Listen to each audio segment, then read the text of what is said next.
आज हम ना कलर काटना सीखेंगे, सही तरीके वाली कलर, जो अच्छी कलर होती है ना, वो सही तरीके जो बिल्कुल गोलाई में बैठे। और उसमें ना बीच में जो मोटा कपड़ा होता है उसमें ना गैप आ जाता है, तो जहाँ सलवट आ जाते हैं, छोटे छोटे जो सिलाई या बीच वाली होती है ना जो गोलाई, उसमें सलवट वगैरह आ जाते हैं। तो वो उसको ख़त्म करने के लिए हम ये ना कलर काटना सीखेंगे। तो कलर कैसे, उसका शेप कैसे, किस तरीके से काटते हैं, बेन उसकी किस तरीके से काटते हैं, बेन की। और कलर में ना वो बीच में थोड़ा कोई बाहर निकाल देता है या अंदर काट देता है ज़्यादा, तो उसमें ना थोड़ा सा मसला आ जाता है। तो बिल्कुल बिल्कुल परफेक्ट कलर जो काटते हैं ना, वो कलर हम देखेंगे तो किस तरह से काटते हैं। तो देखें कलर किस तरह से मैं काट रहा हूँ। तो ये बिल्कुल गोलाई में बैठेगी, बीच में कोई सलवट वगैरह कुछ भी नहीं आएगा, बिल्कुल परफेक्ट बैठेगी, बिल्कुल सीधी साफ़ सुथरी, बिल्कुल गोलाई में। आप चेक कर लेना बेन का शेप और कॉलर का जो अंदर वाला शेप होता है वो सारा कुछ चेक कर लेना, बिल्कुल परफेक्ट बैठेगी गोलाई में भी। और उसमें सलवट भी नहीं आएगा, भले चाहे कितना भी मोटा कपड़ा हो, बिल्कुल साफ़ सुथरी बैठेगा, कोई गैप नहीं आएगा इसमें।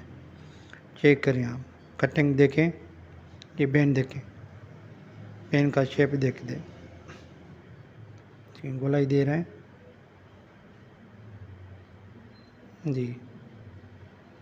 इसको फिर नापेंगे, फिर बिल्कुल ये गोलाई चेक करेंगे। ये बाहर भी कोई नहीं है, ज़्यादा बाहर भी नहीं है, अंदर भी नहीं है। अगर अंदर होती तो फिर बीच में ये गैप आ जाता। इसकी नोक काटेंगे कलर की, चेक करें। फिर इसकी मेजरमेंट सारी जो है ना, फिर इसकी नाप होगी, फिर चेक करके कोई भी का अगर सूत है, आधे सूत, दो, कितने का फ़र्क हो तो फिर उसको ना छाटी ले लेते हैं। तो छाटी होनी चाहिए बिल्कुल सीधी, देखें चेक कर, थोड़ा सा फ़र्क है, मैं उसको छाटी कर रहा हूँ। थोड़ी सी लापरवाही में उसको कलर न, फिर कलर में कहीं ना कहीं पे फिर गैप आ जाता है, कोई मसला आ जाता है। जहाँ जब बनाते हैं तो बीच वाली अंदर से जो सिलाई लगाते हैं उसमें हल्के हल्के सलवट आते हैं, तो वो ख़त्म हो जाता है। फिर वो करने के लिए सिलाई में फिर वो जब उसको बनाते हैं तो फिर ना उसमें सिलाई करने का भी तरीका है, वो कितने अंदर से सिलाई कितनी लगानी चाहिए, क्या करना चाहिए, वो फिर बाद का मसला है।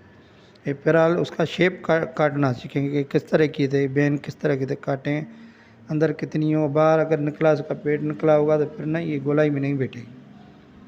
इसके अंदर से भी शेप होना चाहिए कि गोल बैठे, बेन में भी और कॉलर के नोक में भी। अगर थोड़ा सा